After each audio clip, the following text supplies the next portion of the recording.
Book 2, Chapter 3 of Resurrection. From Kuzminsky, Nekhludoff went to the estate he had inherited from his aunts, the same where he first met Katusha.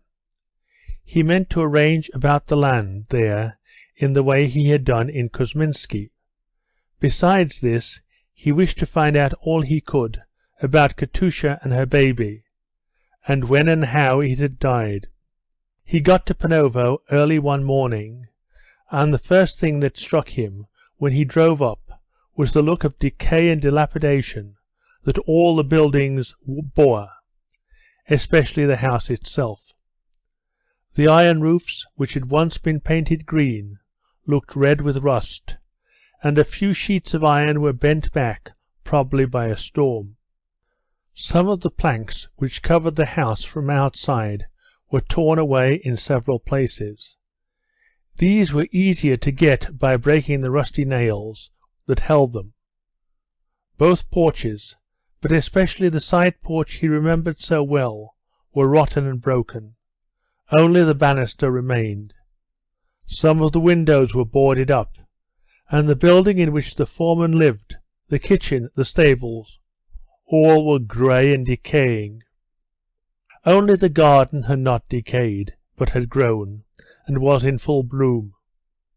From over the fence the cherry, apple, and plum trees looked like white clouds. The lilac bushes that formed the hedge were in full bloom, as they had been when, 14 years ago, Nekhludoff had played Gorelki with the 15-year-old Katusha, and had fallen and got his hand stung by the nettles behind one of those lilac bushes. The larch that his Aunt Sophia had planted near the house, which then was only a short stick, had grown into a tree, the trunk of which would have made a beam, and its branches were covered with soft yellow-green needles as with down. The river, now within its banks, rushed noisily over the mill dam. The meadow the other side of the river was dotted over by the peasants' mixed herds. The foreman, a student who had left the seminary without finishing the course, met Nekhludoff in the yard with a smile on his face, and still smiling, asked him to come into the office, and, as if promising something exceptionally good by this smile, he went behind a partition. For a moment some whispering was heard behind the partition. The izvozchik who had driven Nekhludoff from the station drove away after receiving a tip, and all was silent. Then a barefooted girl passed the window. She had on an embroidered peasant blouse and long earrings in her ears. Then a man walked past, clattering with his nailed boots on the trodden path. Nekhludoff sat down by the little casement and looked out into the garden and listened. A soft, fresh spring breeze, smelling of newly dug earth, streamed in through the window, playing with the hair on his damp forehead and the papers that lay on the window-sill, which was all cut about with a knife. Trap-a-troop, trap-a-troop, comes a sound from the river, as the women who were washing clothes there slapped them in regular measure with their wooden bats, and the sound spread over the glittering surface of the mill pond, while the rhythmical sound of the falling water came from the mill, and a frightened fly suddenly flew loudly buzzing past his ear.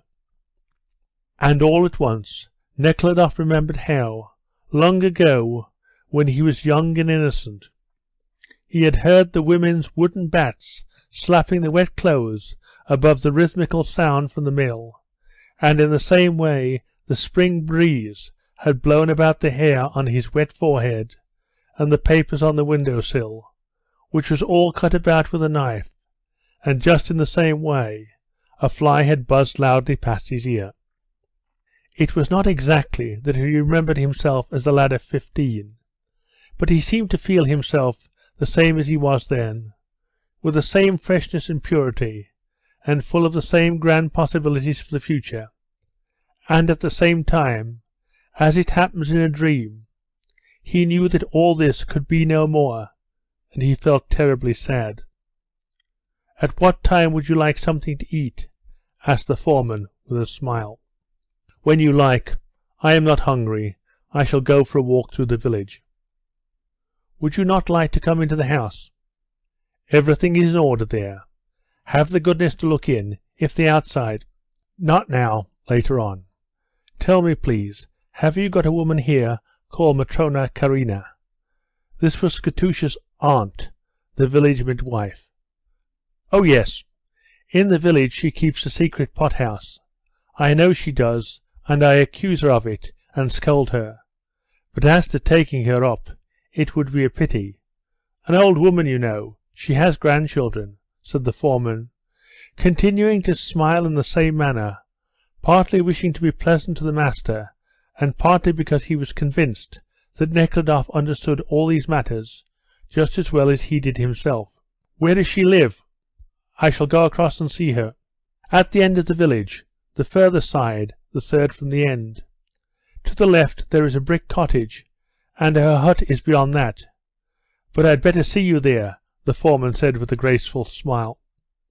"No thanks, I shall find it. And you be so good as to call a meeting of the peasants, and tell them that I want to speak to them about the land," said Nekhludoff, with the intention of coming to the same agreement with the peasants here as he had done in Kuzminsky, and if possible that same evening. End of Book 2, Chapter 3.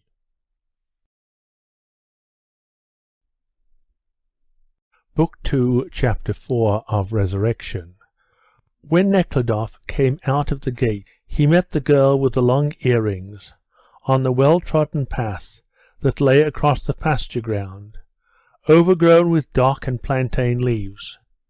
She had a long, brightly coloured apron on, and was quickly swinging her left arm in front of herself as she stepped briskly with her fat, bare feet. With her right arm she was pressing a fowl to her stomach. The fowl, with red comb shaking, seemed perfectly calm. He only rolled up his eyes and stretched out and drew in one black leg, clawing the girl's apron. When the girl came nearer to "the master," she began moving more slowly, and her run changed into a walk. When she came up to him she stopped, and, after a backward jerk with her head, bowed to him, and only when he had passed did she recommence to run homeward with the cock. As he went down toward the well, he met an old woman who had a coarse, dirty blouse on, carrying 2 pails full of water that hung on a yoke across her bent back. The old woman carefully put down the pails and bowed, with the same backward jerk of her head. After passing the well, Nekhludoff entered the village. It was a bright, hot day, and oppressive, though only 10 o'clock. At intervals the sun was hidden by the gathering clouds. An unpleasant, sharp smell of manure filled the air in the street. It came from carts going up the hillside, but chiefly from the disturbed manure heaps in the yards of the huts, by the open gates of which Nekhludoff had to pass.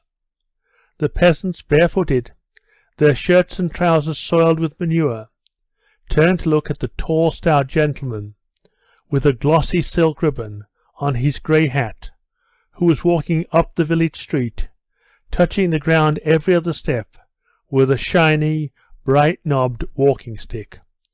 The peasants returning from the fields at a trot and jotting in their empty carts took off their hats, and in their surprise followed with their eyes the extraordinary man who was walking up their street.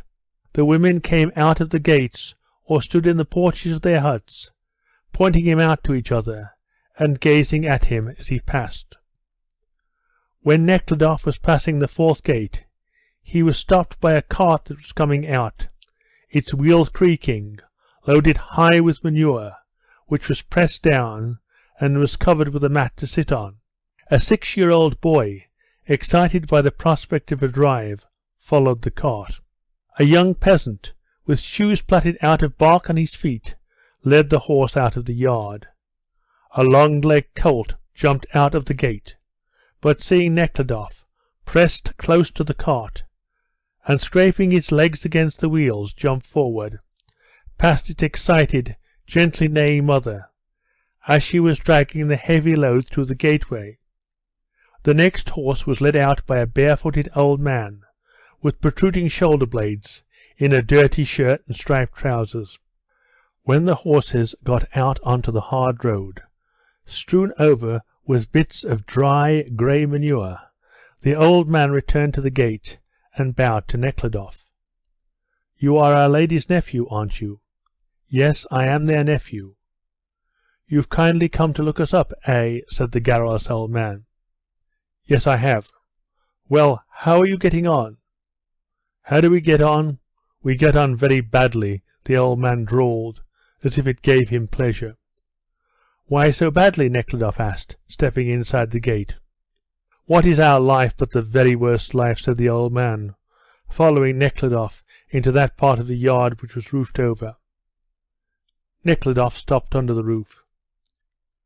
"I have got 12 of them there," continued the old man, pointing to 2 women on the remainder of the manure heap, who stood perspiring with forks in their hands, the kerchiefs tumbling off their heads, with their skirts tucked up, showing the calves of their dirty bare legs. "Not a month passes but I have to buy 6 poods.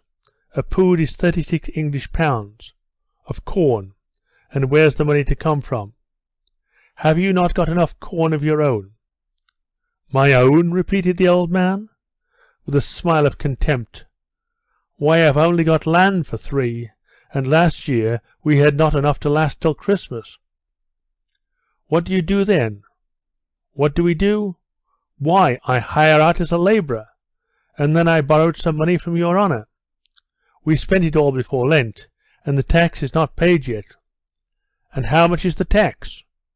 "Why, it's 17 roubles for my household. Oh Lord, such a life! One hardly knows oneself how one manages to live it."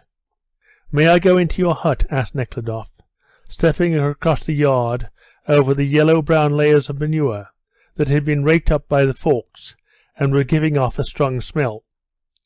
"Why not? Come in," said the old man, and stepping quickly with his bare feet over the manure, the liquid oozing between his toes, he passed Nekhludoff and opened the door of the hut. The women arranged the kerchiefs on their heads and let down their skirts, and stood looking with surprise at the clean gentleman with gold studs to his sleeves, who was entering their house. 2 little girls, with nothing on but coarse chemises, rushed out of the hut. Nekhludoff took off his hat, and stooping to get through the low door, entered, through a passage into the dirty, narrow hut that smelt of sour food, and where much space was taken up by 2 weaving looms. In the hut an old woman was standing by the stove, with the sleeves rolled up over her thin, sinewy brown arms. "Here is our master come to see us," said the old man. "I'm sure he's very welcome," said the old woman kindly. "I would like to see how you live." "Well, you see how we live. The hut is coming down, and might kill one any day. But my old man, he says it's good enough, and so we live like kings," said the brisk old woman, nervously jerking her head. "I'm getting the dinner going to feed the workers." "And what are you going to have for dinner?" "Our food is very good. First course, bread and kvass. Kvass is a kind of sour, non-intoxicant beer made of rye." "Second course, kvass and bread," said the old woman, showing her teeth, which were half worn away. "No, seriously, let me see what you are going to eat." "To eat?" said the old man, laughing. "Ours is not a very cunning meal. You just show him, wife. Want to see our peasant food? Well, you are an inquisitive gentleman, now I come to look at you. He wants to know everything. Did I not tell you bread and kvass, and then we'll have soup? A woman brought us some fish, and that's what the soup is made of, and after that potatoes. Nothing more." "What more do you want?" "We'll also have a little milk," said the old woman, looking towards the door.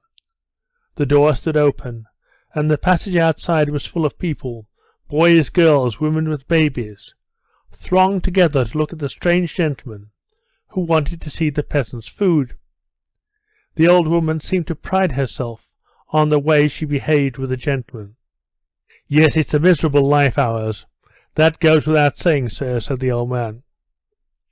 "What are you doing there?" he shouted to those in the passage. "Well, good-bye," said Nekhludoff, feeling ashamed and uneasy, though unable to account for the feeling. "Thank you kindly for having looked us up," said the old man. The people in the passage pressed closer together to let Nekhludoff pass, and he went out and continued his way up the street. Two barefooted boys followed him out of the passage, the elder in a shirt which had once been white, the other in a worn and faded pink one. Nekhludoff looked back at them. "And where are you going now?" asked the boy with the white shirt. Nekhludoff answered, "To Matrona Karina. Do you know her?" The boy with the pink shirt began laughing at something, but the elder asked seriously, "What Matrona is that? Is she old?" "Yes, she is old." Oh, he drawled. "That one. She's at the other end of the village. We'll show you. Yes, Fedka, we'll go with him, shall we?" "Yes, but the horses?" "They'll be all right, I dare say." Fedka agreed, and all three went up the street. End of Book 2, Chapter 4.